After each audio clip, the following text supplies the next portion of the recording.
అందరికీ నమస్తే అండి. దేశంలో ప్రముఖ ఐటీ కంపెనీల్లో ఒకటి TCS, Tata consultancy services. So వీళ్ళు విశాఖపట్నంలో తమ విభాగాన్ని ఏర్పాటు చేయాలని ఎప్పటి నుంచో ప్లానింగ్లో ఉన్నారు. దానికి తగ్గట్టు కూటమి ప్రభుత్వం నిన్నగాక మొన్న జరిగిన కేబినెట్ భేటీలో వాళ్ళకి 21 ఎకరాలకు పైగా భూమిని కేటాయించారు. ఎకరం కేవలం 99 పైసలు మాత్రమే లీజు. సంవత్సరానికి 99 పైసలు వాళ్ళు ప్రభుత్వానికి ఇవ్వాలి ఈ భూమి లీజుకు తీసుకున్నందుకు గాను. చాలామందికి ఆశ్చర్యం, ఇదేంటి టాటా ఏమైనా పేద సంస్థ, వేల కోట్ల ఆస్తులు ఉన్నాయి వాళ్ళకి, పెద్ద ఐటీ కంపెనీ, వాళ్ళకి అంత తక్కువగా ఏమో భూములు ఇచ్చారంటే వాళ్ళు ఏమైనా సేవ చేస్తారా?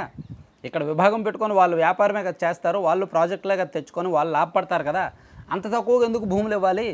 ప్రభుత్వం దగ్గర ఏమైనా డబ్బులు కుంభాలుగా ఉన్నాయా అని వైసీపీ వాళ్ళు రకరకాల వర్గాలు విమర్శించడం మొదలుపెట్టారు. దీన్ని కొంచెం నేను కూడా ఏంటి వీళ్ళు మరీ ఇంత తక్కువకి ఇచ్చారు అని ఆరా తీస్తే నిజానికి ప్రభుత్వం ఇష్టం, వాళ్ళు ఎంతకైనా ఇచ్చుకోవచ్చు. అయితే ఇక్కడ కరప్షన్ చేశారు అనడానికి అదేమి షెల్ కంపెనీ కాదు. ఇక్కడ వైసీపీ వాళ్ళు ఆలోచించాల్సింది ఒకటే, వాళ్ళు అన్నోన్ కంపెనీకో, తెలియని కంపెనీకో, లేదా టీడీపీ నాయకులకు చెందిన కంపెనీలకో ఎవరికైనా తక్కువ రేటుకు భూమిస్తే అనుమానించాలి, ఇది షెల్ కంపెనీ, ఇది తప్పు కంపెనీ, వీళ్ళ వలన యూజ్ ఉండదు కానీ వాళ్ళు ఇచ్చింది టీసీఎస్కి, అంటే ఒక ప్రముఖ ఐటీ కంపెనీకి. దానివలన ఖచ్చితంగా యూజ్ ఉంటుంది. ₹1 పెట్టారు అంటే తిరిగి ₹10 తెచ్చుకోవడానికే ప్లాన్ చేస్తారు. అదేమి బినామీ, జాగ్రత్తగా గుర్తుపెట్టుకోండి, అదేమి టీడీపీ వాళ్ళ బినామీ కంపెనీ కాదు, అదేమి చంద్రబాబు నాయుడు గారి చుట్టాల కంపెనీ కాదు, అదేమి ఎవరికి సంబంధించిన కంపెనీ కాదు, అదేమి షెల్ కంపెనీ కాదు. అది భారతదేశంలో ప్రముఖ ఐటీ కంపెనీ. వాళ్ళకి అక్కడ భూమి అంత తక్కువ రేటుకి ఇచ్చారు అంటే, ఒక చోట ₹1 వదులుకున్నారు అంటే ఇంకో ₹10 వస్తుందనే ప్లానింగ్ కావచ్చు. గతంలో 2008లో అనుకుంటా నరేంద్ర మోదీ గారు గుజరాత్లో టాటా నానో కార్ ఏర్పాటు చేయడానికి 2000 ఎకరాలు ఎకరం ₹1 లీజుకి ఇచ్చారు.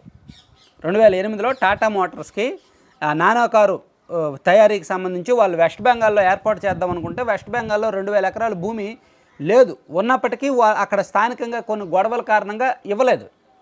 దాంతో రతన్ టాటా గారు ప్రెస్ మీట్ పెట్టి ఇంక మేము వెస్ట్ బెంగాల్లో పెట్టట్లేదు, నేను యాక్చువల్లీ దేశంలో మధ్యతరగతి వర్గాలకు ఒక కారు ఇద్దాం అనుకున్నాను, ₹1,00,000లోనే తక్కువ రేట్లో కారు ఇద్దాం అనుకున్నాను కానీ ఇక్కడ ఈ ప్రభుత్వం మనకు సహకరించట్లేదు, భూమి అందుబాటులో లేదని చెప్పేసరికి అప్పుడు నరేంద్ర మోదీ గారు జస్ట్ రతన్ టాటా గారికి ఒక మెసేజ్ పెట్టారు, వెల్కమ్ టు గుజరాత్, సుస్వాగతం అని పెట్టారంట.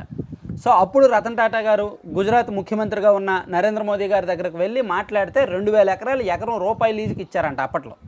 ఎందుకు? అది ఒక ఇనిషియేషన్, అది చాలామందికి పిలవడం, చాలామందికి పాజిటివ్ సంకేతం. సో మీరు ఇక్కడ ఈ టీసీఎస్కు ఇవ్వడాన్ని ఏ విధంగా చూడాలి? ఖచ్చితంగా అది ఒక పాజిటివ్ సంకేతం. ఏ విధమైన పాజిటివ్ సంకేతం తెలుసా? ఆ వార్త అంటే టీసీఎస్కు జస్ట్ ఎకరం 99 పైసలకే ఇచ్చారు అనే వార్త నిన్న అన్ని నేషనల్ మీడియాల్లోనూ వచ్చిందండి. మీరు పక్కన చూడండి, ఇండియన్ ఎక్స్ప్రెస్లో వచ్చింది, రిపబ్లిక్ టీవీలో వచ్చింది, ఎన్డీటీవీలో వచ్చింది, టైమ్స్ నౌలో వచ్చింది, టైమ్స్ ఆఫ్ ఇండియాలో వచ్చింది, అన్ని నేషనల్ మీడియాలోనూ కవర్ అయింది. దీనివలన జాతీయ స్థాయిలో ఉన్న ప్రముఖ కంపెనీలకు వైజాగ్లో టీసీఎస్ వెళ్ళబోతోంది అనే విషయం చేరింది. సరే, వీళ్ళకు 99 పైసలకి ఇచ్చారు కదా, మరి మిగిలిన వాళ్ళకి కూడా 99 పైసలకే ఇవ్వాలేమో అనే డౌట్ మీకు రావచ్చు. ఫస్ట్ వచ్చిన వాళ్ళకి బెస్ట్ ప్రైస్కి ఇచ్చారు, ఫస్ట్ వచ్చిన వాళ్ళకి ప్రయారిటీ ఇచ్చారు.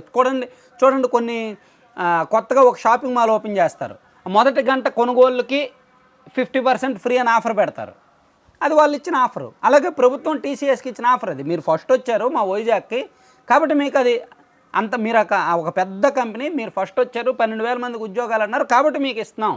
ఇంకా నెక్స్ట్ వచ్చే ఐటీ కంపెనీలకు మామూలు రేటే, ఇంకా ఎక్కువగా ఇవ్వచ్చు, ₹1,00,000 ఇవ్వచ్చు, 2,00,000 ఇవ్వచ్చు, 5,00,000 ఇవ్వచ్చు. సో ఇక్కడ అర్థం చేసుకోవాల్సింది, ఒక జాతీయ స్థాయిలో ఒక పాజిటివ్ సంకేతం పంపించడానికి వైఎస్ఆర్ కాంగ్రెస్ పార్టీ వాళ్ళకి నేను సీరియస్గా చెప్తున్నా, మీరు అన్నిట్లో రాజకీయాలు వెతకొద్దు. ఇక్కడ నేను కూడా రాజకీయం వెతుకుతాను. ఎప్పుడు వెతుకుతాను? నేను కూడా దీనిలో అవినీతినో కుంభకోణాన్నో వెతుకుతాను. ఎప్పుడు వెతుకుతాను? ఆ టీసీఎస్ అనేది తెలుగుదేశం పార్టీ వాళ్ళ కంపెనీయో, చంద్రబాబు నాయుడు గారి బంధువుల కంపెనీయో, లేదా అదొక షెల్ కంపెనీయో, ఆ కంపెనీలకు వెళ్ళు 99 పైసలకి లీజుకి ఇస్తే అప్పుడు వెతుకుతా. అప్పుడు మీకంటే ముందు నేనే అగ్రెసివ్గా రియాక్ట్ అవుతా. కానీ టీసీఎస్ అనే ఒక పెద్ద కంపెనీకి ఇస్తున్నారు కాబట్టి దీన్ని ఖచ్చితంగా పాజిటివ్గా ఆహ్వానించాలి. ఆ రిజల్ట్ కనిపిస్తోంది, నేషనల్ మీడియా మొత్తం కవర్ అయింది.